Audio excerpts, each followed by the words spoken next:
As Plato mused, the soul is moved by beauty. But beauty is never just skin deep. Sometimes it's the words, not the touch, that undress a woman's mind first. And when it happens, it's not loud or clumsy. It's quiet, subtle, a slow burn that begins with a sentence, a laugh, a shift in tone, until suddenly she's leaning in. Not for your hand, but for your next word. You see, conversation, the kind that's deep, suggestive, and layered, can slip past every defense she's built.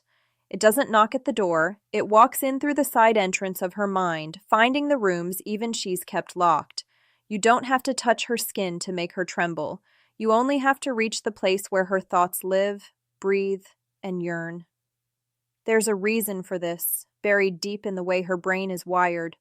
Neuroscience tells us that sound, the right voice, the right rhythm, lights up her limbic system, the part of her that feels before it thinks. Add imagination into the mix, and suddenly you're not just a man speaking, you're the architect of her private fantasies. Every syllable is a brushstroke painting the scene she didn't know she craved until you spoke it into being. This isn't the blunt force of desire. It's something softer and far more dangerous. Velvet persuasion, power that doesn't demand but invites, connection that makes her want to follow you deeper, not because you've pushed, but because you've pulled her in without her even noticing. And tonight, I'll take you there. I'll show you why her mind is the most sensitive, erogenous zone she has, and exactly how to reach it without ever laying a single finger on her. If this is your kind of fire, subscribe to Dark Seduce. We don't just scratch the surface, we dive into the fire, the mind. Long before lips meet, before fingers graze skin, before bodies find their rhythm, there is something far more potent at play.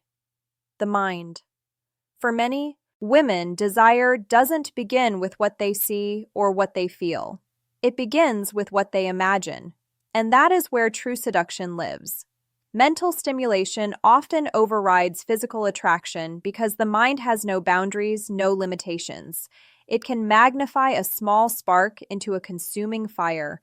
A man who knows how to speak to her inner world, to her hidden curiosities, will always have more power than one who relies only on what's visible.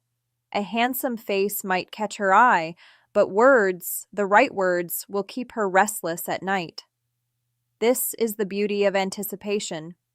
When you engage her mind first, you give desire room to grow in the shadows, feeding it with suggestion instead of saturation. Every pause you take, every deliberate shift in tone gives her imagination space to fill in the blanks. And here's the secret. Her imagination will always be bolder, more detailed, and more intoxicating than anything you could offer outright.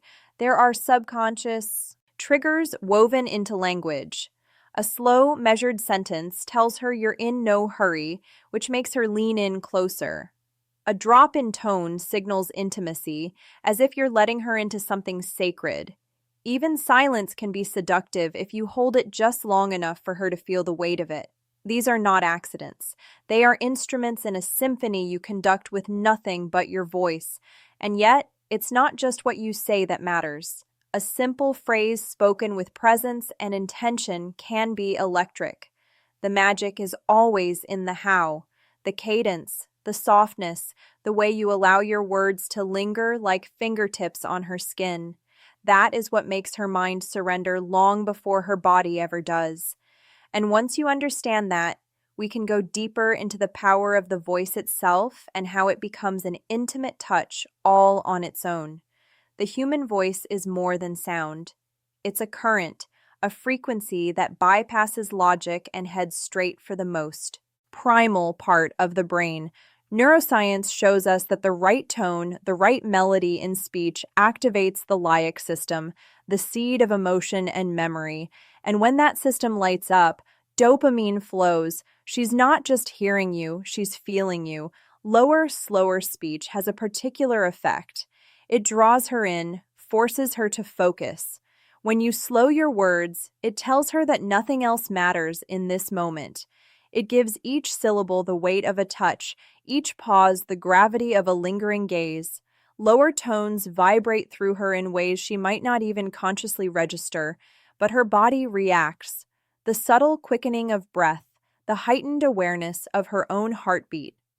Think of your voice as a form of verbal touch. Rhythm becomes your fingertips. Inflection becomes the pressure of your palm. A slight drop at the end of a sentence can feel like leaning in to whisper against her skin. A gentle rise can mimic the sensation of pulling her closer without moving at all. Even the smallest tonal shift can change everything. A sudden softness in the middle of a sentence can make her lean forward instinctively. A husky edge can send a shiver down her spine. A drawn-out word can feel like a caress that refuses to end. These are the subtleties she remembers, often without knowing why. But the most powerful element of voice isn't always what you give, it's what you withhold. Space, silence, the breath between words. These pauses are not empty. They are loaded, charged, waiting to be filled by her own imagination. And that is where your power grows. Because once you understand the beauty of what's unsaid, you can step fully into the art of subtext, where the words are only half the message and the rest is the invitation she feels deep inside. Implication. In seduction, what you imply will always be more intoxicating than what you state outright. Explicitness is a bright light. It shows everything at once, leaves nothing to wonder about, but Subtext is candlelight. It hides just enough to make her lean in, searching for the shapes in the shadows. Implication is powerful because it leaves space for her imagination to do the work. And a woman's imagination is a dangerous ally. Give it the right nudge and she'll create a scene so vivid, so tailored to her own desires that it will outshine anything you could hand her ready-made. This is where innuendo and double meaning come alive. A simple phrase can live on two levels at once. Innocent in the daylight, but under the skin, it hums with suggestion, telling her, "Careful. I might get used to this." Can be about a shared coffee, or it can be about something neither of you has spoken aloud. The beauty is that both are true. Teasing hints create a mental to be continued effect. You give her just enough to start the story, but you never finish it for her. Maybe you pause mid-thought. Maybe you change the subject just when the air feels heavier. That pause becomes a hook, catching in her mind, pulling her back to replay it later when she's alone. In real conversations, it might be as simple as a smile that says, "You know more than you're admitting," or a word that doesn't belong in the sentence but changes its entire temperature. These are small touches, but they linger longer than grand gestures. And when there's already an emotional connection, when she trusts you, feels seen by you, subtext becomes even more potent, because then every implication carries the weight of intimacy. It's not just a game, it's a shared language only the two of you understand. And once that language is spoken fluently, it becomes the perfect doorway into the deeper, slower seduction of conversation as foreplay. There's a kind of intimacy that no kiss, no touch, no perfectly timed glance can replace, the intimacy of being truly seen. And it happens most powerfully in conversation, deep conversation, the kind that drifts past the surface and plunges into the waters of who she really is, talking about passions, dreams, even fears. It's not just small talk elevated, it's an unspoken permission to take off the armor. When you invite her to share the parts of herself she doesn't hand to just anyone, you step into a place far more intimate than the bedroom. You step into her trust. And when you handle that trust with care, you create a connection that lingers long after the conversation ends. Vulnerability is the quiet key that unlocks this door. When you offer pieces of your own truth, you lower her defenses without forcing them down. You're not demanding her openness, you're matching it. And that balance makes her feel safe enough to go deeper, because seduction without safety feels like risk. But seduction with safety feels like surrender. Still, the art lies in balance.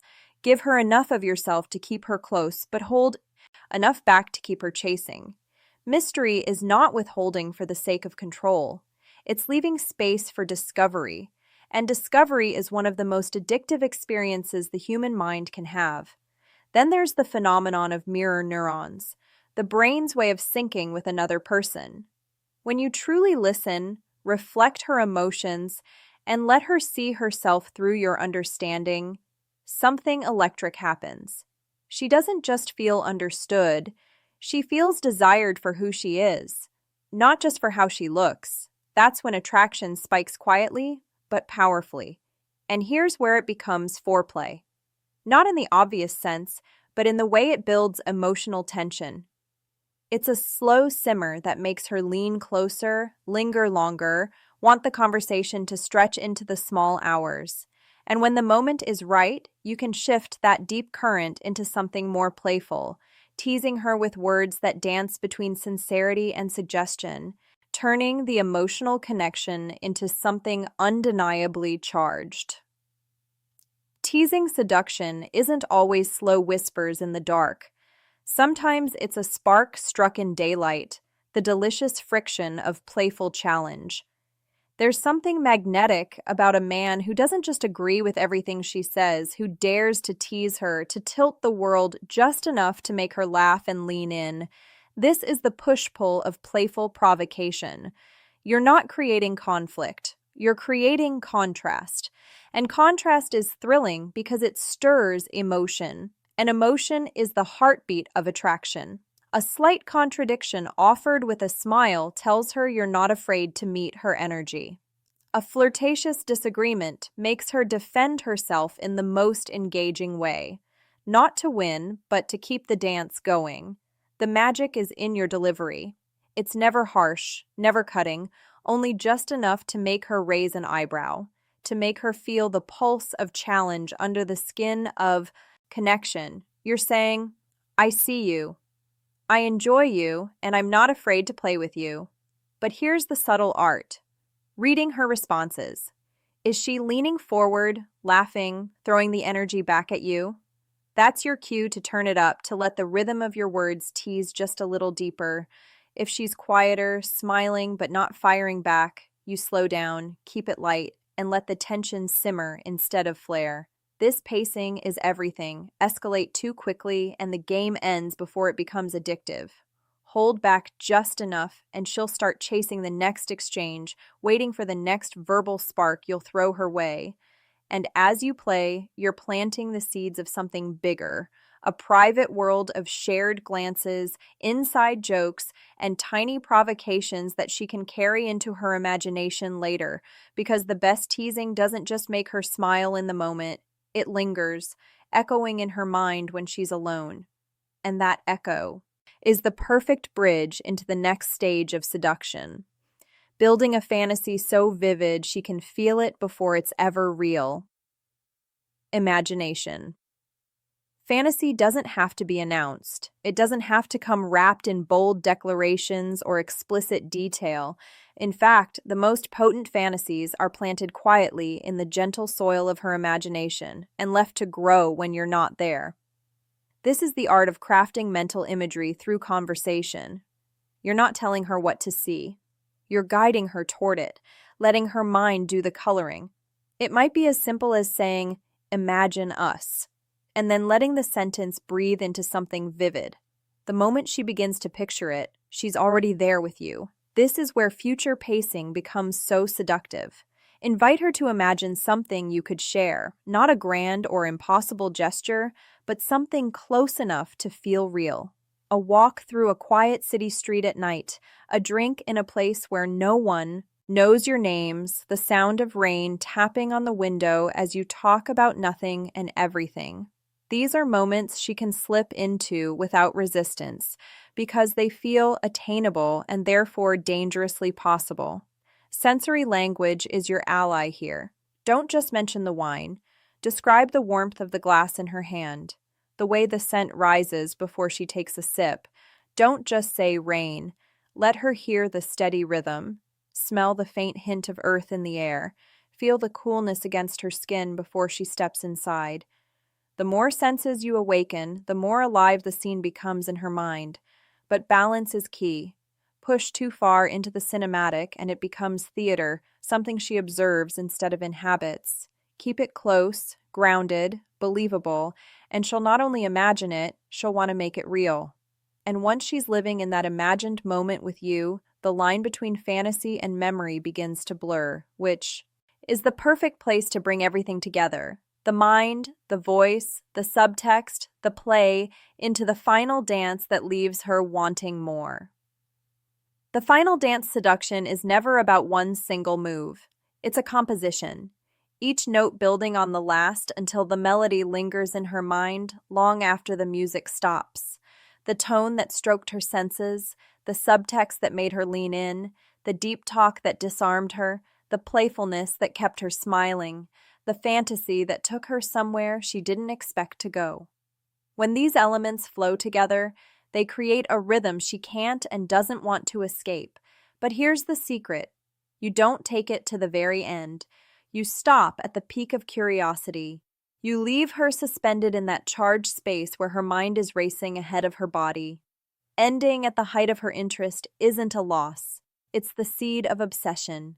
Because now she's replaying every word, every pause, every shift in tone, wondering what would have happened if you hadn't stopped. Restraint is the seducer's true weapon.